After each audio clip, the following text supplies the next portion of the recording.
Today, we're talking all about best practices for middle school ministry.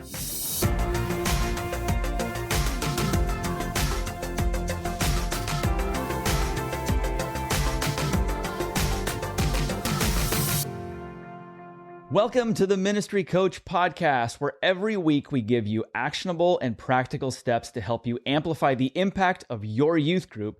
If this is the first time we're meeting, my name is Jeff Lascola, and this is Kristen Lascola. And make sure you guys stick around to the end because this is actually our 99th episode, Whoa. Which means next episode is going to be our 100th episode, and we have a giveaway that we're going to be doing for 3 weeks.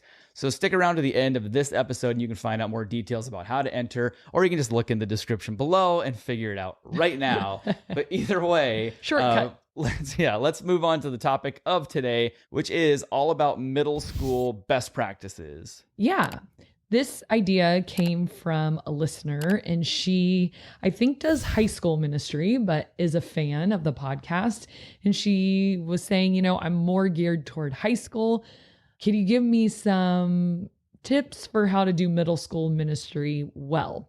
And that is a big question because I feel like everything we talk about on this podcast, you could plug that in. But I think what she's saying is more like, okay, like how do I win with middle schoolers?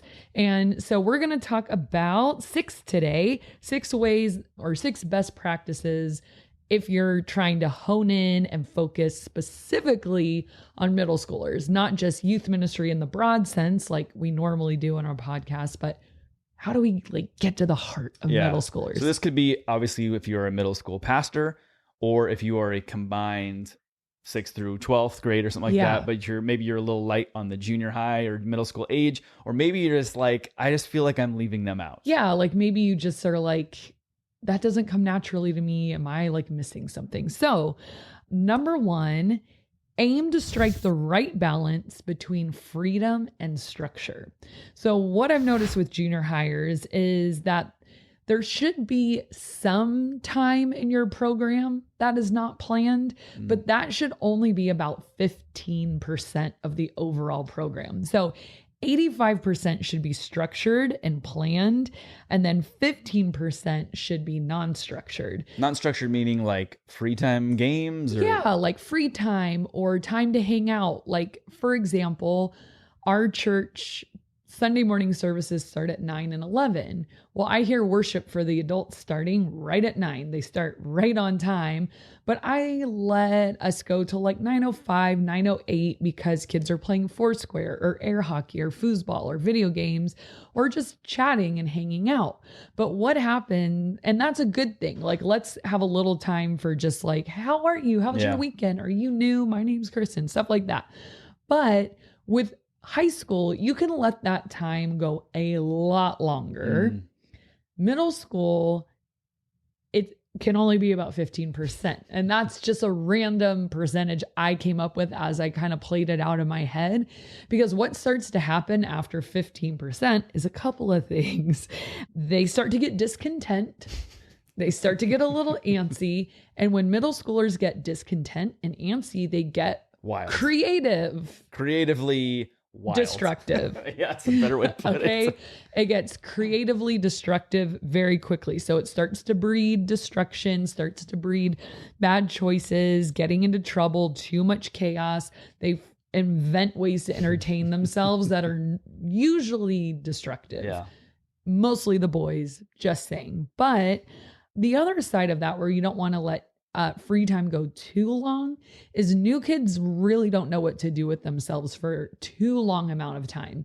So if you're no, we're just chill and kids come and hang out and then we start, it's okay, have a little bit of time to chill. But if you're a new person, that means for potentially 20 to 25 minutes, you've got to figure out what to do and who to hang out with and stop standing like a loner. And I watch the new kids sometimes. And even after you've been hey, what school do you go to? What did it do? Let's be friendly. They're still well, see you later. Yeah. And then what do?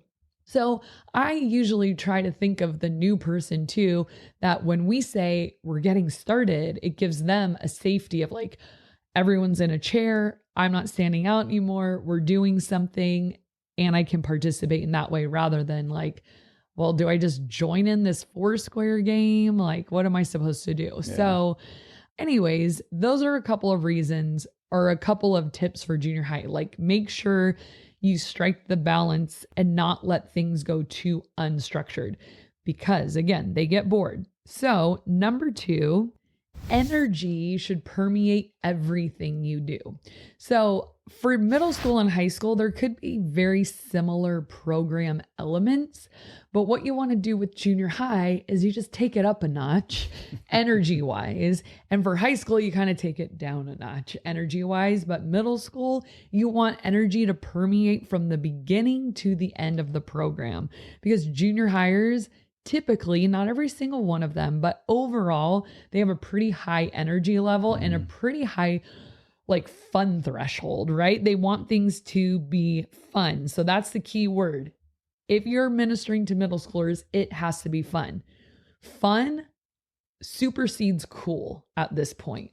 For high school, cool supersedes fun.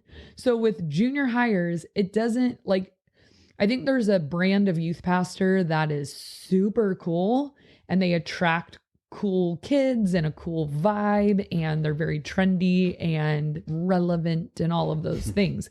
But my caution with junior hires is a lot of them aren't on social media and don't have phones and they aren't cool really yet. And so don't overshoot the cool and think like, well, to attract kids, we've got to be a cool youth group. I don't know. I think fun will always trump cool for junior hires. So don't aim to be as cool as you can, aim to be as fun as you can in every aspect. So one of my strategies, one of the universal languages of warmth is laughter. Like people feel at home if you can make them laugh. And so we try to make them laugh the moment our program gets started. So we always show a funny video and that just starts the night off on a good foot of like, guys, we're here to have a good time. And I normally tell my students like, are you guys ready to have a party for Jesus? That's what we're here to do tonight. Like I set it up of like, get hyped, get pumped because. So you're just like leaning right into their energy. Yeah. As opposed to I think some youth pastors might try and like, let's harness that and bring it down to calm down. No, boo, no. And it does bite you sometimes because you get them so jacked up that it's hard to bring them down. But that's a problem I'm willing to work on and try to solve rather than like people are falling asleep and bored and whatever. They're at school all day. Junior hires don't drive. The one time they get out a week that's not sports or school is usually youth group. And so let's make it super exciting, super fun. They're not tired from their day. They're ready. They're ramped. So lean into that. So make them laugh right away. Make announcements fun. Anything you do, just sprinkle fun on it. It's not announcements, it's fun announcements. It's funny announcements. Announcements. It's a word, patented. Do an icebreaker that's high energy. You're ramping them up like we're having a good time. Make sure you have a very fun, well-planned game. We have tons of episodes on that. And then energetic worship. And so like all of these things you could also do if you let a high school group. We do announcements. We might do an icebreaker. We might play a game. We will have worship. But all of those things, it's like, don't just do it. Like morph it into junior high, make it fun. And don't give into the weird philosophy that if it's fun, it's not spiritual. Right. If it's not serious, it's not reverent, or we're not like getting deep or something. So I think that's another youth pastor weird habit. Like some try to be really cool, but then some try to be really deep. And if it's not, and if the kids are having too much fun, or if it's too wild and crazy, it couldn't possibly be deep. But I'm going to challenge that in a little bit. We'll talk more about that. But when in Rome, right? So it's like being all things to all people. We're building a youth group for The Romans. 11 through 14-year-olds at the oldest, I guess. Yeah. And it's like, okay, so what does that look like? It looks like worship, but super energetic worship. For example, we have a couple of kids get up on stage for the fast songs, and they will do hand motions, and the lights are coordinated to the music, and it's a really fun atmosphere.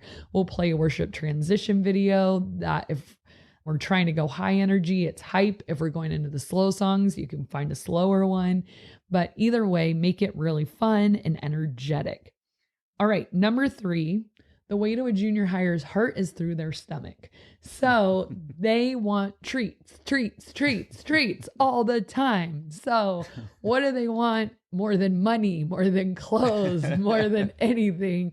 Is candy and soda and ice cream. So every time you have a junior high program, there must be treats, whether you are selling them or giving them away. If you have a smaller youth group, I used to just give stuff away when we didn't have a ton of kids. It was totally doable. Now we sell stuff at the snack shack. You know, we love to talk about our snack shack. But you can also give treats as prizes. So that's a big motivator. Like I used to do candy for Bibles. So if you bring your Bible, you got a piece of candy.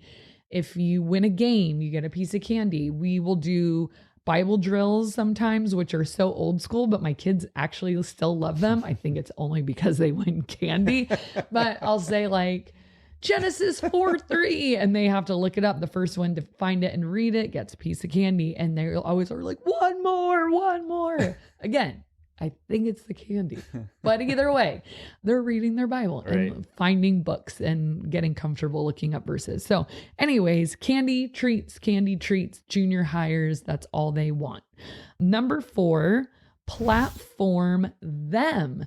Junior hires, for the most part, and I know with all of these, there are exceptions, but we're just saying for the most part, this breed of person likes attention. Junior hires love attention and they love to participate. So they like to see themselves as a real part of what you're doing, a real part of your program, not just a spectator. Yeah. So, I mean, we have kids, we do this thing called the impossible shot, which we've talked about before, where kids volunteer and then they get to answer an impossible question and then take an impossible shot like a basketball. And if they make it, they win money. And kids are like volunteering like crazy to get up on stage. And so I think the point here is asking yourself, how many times in a night would you see a student up on stage? And so for us, it'd be during the impossible shot, during worship, potentially during the message, because we use student testimonies a lot. We pre-record them. They're like 2 or 3 minutes.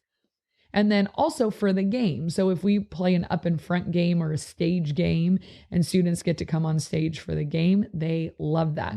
Basically, you want to make sure that they know they are a real part of the program. It's not the youth pastor show. It's not even the volunteer show, but this is their youth group, and they want to see their peers up there. Even if they're not the kind of kid that wants to be on stage, they want to see their peers up there. They cheer for their peers. They're so supportive of the videos. They love it when they see them doing worship. And yeah, I kind of think whereas high schoolers might shy away from that, like, oh my gosh, like if I had to get on stage and do hand motions, I'd die. Junior hires are like, I mean, we had a kid going so hard on Sunday with the hand motions. I was like, I couldn't look at him because all I was doing is laughing so hard. He was just like so intense with every motion. And then even when there weren't official hand motions, he was making them up and like doing all these like broken apart. Like I forget the song, but he like put his hands together and then like ripped them apart. Like there's a big dramatic. And it's adorable, but here's also what I think. What does the new kid think? Like, who are these kooks on stage doing sign language? What kind of weird candy cult is this? This room smells like candy and diapers. Yeah. That's what the high school pastor told me once. Spencer walks in. He's like, smells like candy and diapers in here. Like, welcome to my world. You're not wrong. But find them. Oh, wait. We're going on a diaper hunt. All right. Number 5, junior hires do need small groups, but not as long as high schoolers do. So don't throw small groups out the window. You need a very special breed of leader to be able to do this. And if you don't have these leaders who can handle leading junior high small groups, just pray and ask God to send them to you. Because I've had seasons where I'm like, we need leaders, and no one, like people would come and they weren't the right fit. And I just prayed and prayed and prayed. God, I know there's people out there that can do this, and he'll send them to us. And it's amazing. So don't underestimate the power of prayer. God wants your ministry to happen more than you do. So pray, pray, pray, because you need small groups for junior high. Just make sure you're hitting the sweet spot. So kind of like number 1, where we talked about hitting that balance between structure and free time, you want to hit the right time frame for your small groups for them to be maximally productive. So it's an interesting word. Maximally. We're just saying things now. I work with junior hires. I can get away with saying a lot of stuff because they don't know. It's a big word. You probably just don't know it. Yeah. You'll learn it in high school. So anyways, 30 minutes to me is perfect. Any less, what? I thought you were going to say less than that, but 30 minutes? No, because here's why. 30 minutes, because not all of that is productive that's time. True. That's definitely true. So I think like 29 minutes of getting them to be quiet. Yes. So there's a lot of strategy that I have with leading small groups for junior hires. If a leader's having a really hard time, I say, here's what you do. Go in there and say, guys, I'm so excited to hear about your week. I'm going to set my phone for 30 seconds for each of you. Please tell me the highest and the lowest point since we saw you last time. Ready, set, go. And then every person gets 30 seconds. Oh, the timer, sorry. It's like the Oscars. They have to get off the stage. They're done. But like the Oscars, they sometimes don't. So that's when you bring back in you candy. Put tape over their mouth. You say, if you complete this in under 30 seconds, you get a piece of candy. That's good. You have to give them some kind of incentive. Otherwise, they're like, the stage is mine. Again, get ready. Because why? They love attention. Exactly. They love attention. So yeah, let them say their thing. Now everyone's had a chance to talk. And then we're like, oh, cool. So glad to hear what you guys are up to. You know what? There's so much cool stuff on this talk sheet. I really want to hear what you guys have to say about it. I've been thinking about it all week. Like, I just know you guys are going to have really good things to say, and I can't wait to dive in. Can we pray? And then we're going to start. You pray, and that signals we're transitioning now to the talk sheet. Then you go through the talk sheet. And if you have one of those kids that's a little squirrely, you're like, hey, you've already had a chance to kind of share. You're going to have to share now about what we're talking about. If it's relevant to the conversation now, please share. But if it's like about you or whatever, we can chat after or something like that. So you try to keep them on task. But all of that does take a little while. So you want to give leaders like that extra 10 minutes in the beginning to take their attendance. How are you guys doing? Their 30-second drills, getting them quieted down, and then hopefully have 20 minutes of good conversation with time for prayer requests in there. Our high school ministry, their small groups go about 45, 50 minutes, and they love it. And they use up all the time. Just too long for junior hires. But I feel like anything shorter than that is just like rushing because of how much discipline is required. And you only do small groups on your midweek program. You don't do them on Sundays, correct? Correct. Okay. Yeah. All right. Oh my gosh, I have 7. Bonus. I said 6, but I do have 7. All right. Number 6, this one is my favorite. Challenge them in your sermons. So I think a lot of times we think, junior high, what should we talk about? How about identity? And how about relationships? And how to be a good friend? And we think we're being age appropriate for the things that they're at. Now, there's nothing wrong with those 2 sermon series. We do that, and I will always do that. But what I've learned in the last couple of years is that people sell junior hires short. I hear so many youth pastors say, I really feel called to high school because you can just go deeper. To that, I say, then you don't know junior hires because they are so hungry for deep theology. You just have to deliver it the right way for them to be able to understand it. And some of my students' favorite series, and they request it, they rave about it, they lean in, you can hear a pin drop. during these. It's not when I'm talking about sex or, like dating or anything like that. Although they are a little interested in that. Here's what they're interested in: spiritual warfare, angels, demons, the end times, heaven and hell. And they like what happens after you die. They always want to know that kind of stuff. And so those series, when I do them, it is like they have so many questions. They always say this is the best series we've ever done. They're so excited and they can handle it, and they want to be challenged. They want truth. They want heavy truth. They want real truth. And I think we're hitting a point where students don't want fluff anymore, and that the fluff doesn't really penetrate their heart. But like for the last couple of weeks, we talked about the second coming of Jesus last week. And this week we talked about Judgment Day, like the final judgment. And this is stuff that nobody is telling them. Yeah. And so they're like, what? Like their minds are blown. Like this is like the Bible is more than just like, flannel graphs. Yeah. Like and none of the Bible should be cliche, Right. And so it's not, but I think when we challenge them with like heavy stuff, like we talked about the great white throne judgment and the lake of fire. We talked about the bema seat of Jesus, and we talked about the crowns and the rewards that Christians will get. We talked all about that. And it was so real because, then there's like that big application challenge to say, guys, how many people in your life don't know Jesus? Like we have to create, like, this is urgent. Mm-hmm. We're not just here to be better people on Sunday and learn how to live a life that's good. This isn't the Be Good Club.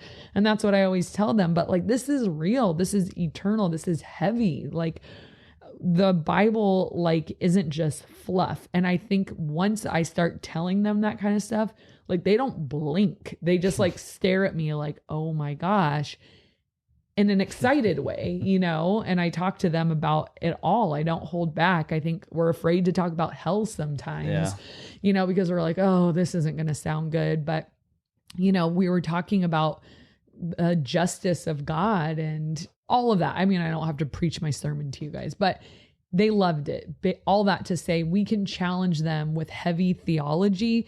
Don't just say junior hires, let's talk about identity and, move on, and let's get serious with high schoolers because they can handle it. So can junior hires. If you're a good junior high pastor, you can deliver it in a way that is totally palatable to them and they can understand it.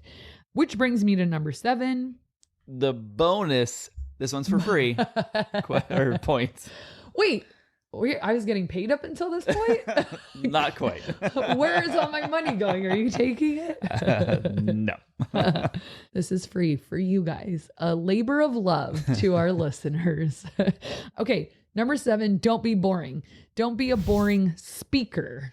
Okay, so I kind of was already touching on that in number 6, but regardless of what you're teaching on, junior hires can listen for extended periods of time and they can engage and they can learn, but you need to be a good communicator. You need to be creative. You need to be energetic. You need to have great stories and illustrations. You need to think outside the box and using all kinds of means for illustrations, not just the classic, let me tell you a story about my kids and now I really know the love of God, but tell them like how the world at large intersects with our faith, and tell them like you can use stories from anywhere, like history, sports, whatever. And I feel like there's this idea now that like even object lessons are so out, they're so cheesy. They're not, that's like, they're such visual learners. If you have a cool object lesson or a little experiment, or you can use a volunteer for something. I have this great one that I do where I bring up a student because, they love being on stage, and I hand them a loaf of bread that's in a bag. And I say, here's some bread. How does it feel? Is it soft or hard? And they're like, yeah, it's soft. And well, what are some of the ingredients, or what percentage of magnesium is in this? And I ask them all kinds of weird questions about the bread. And then I say, so are you full? Like, do you feel like, oh, and I know you have to ask for a hungry student. Can I get a hungry student on the stage, please? And then the hungry student comes up and you ask them all the questions about the bread. And you're like, so you feel full now, right? And they're like, no. And so the whole thing is like, so you know everything there is to know about the bread, but you never ate it. So if you never eat it, it can never go to do its work. And then we talk about the difference between knowing about Jesus and knowing Jesus and what that does for our life. Like, you can't be saved by just knowing about Jesus, but Jesus says at the Last Supper, like, this is my body, this is my blood. You have to eat it. You have to like have me as your Lord and Savior. You have to say yes to me. So it's like this whole illustration and it really gets their attention. Stuff like that. Like, it's funny, it's entertaining. They wonder where I'm going with it, and it's memorable. Like, we don't have to be afraid that object lessons will come off as cheesy. Again, just like our theology, it's all about how we deliver it. You know what I mean? And knowing our audience well. They want to eat everything. So yeah, who wants to eat some bread? Come on up. So those are the 7 for free. For free. You're welcome. That's good. That's good stuff. Let's go over the question of the day.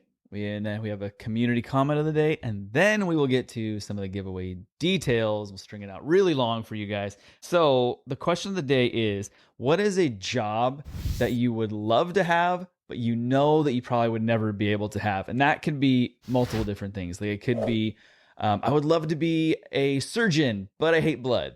You know, it's like, I could never do it because of that. Or same job. I would love to be a surgeon, but there's no way I'm getting through that much school. So what would that be for you?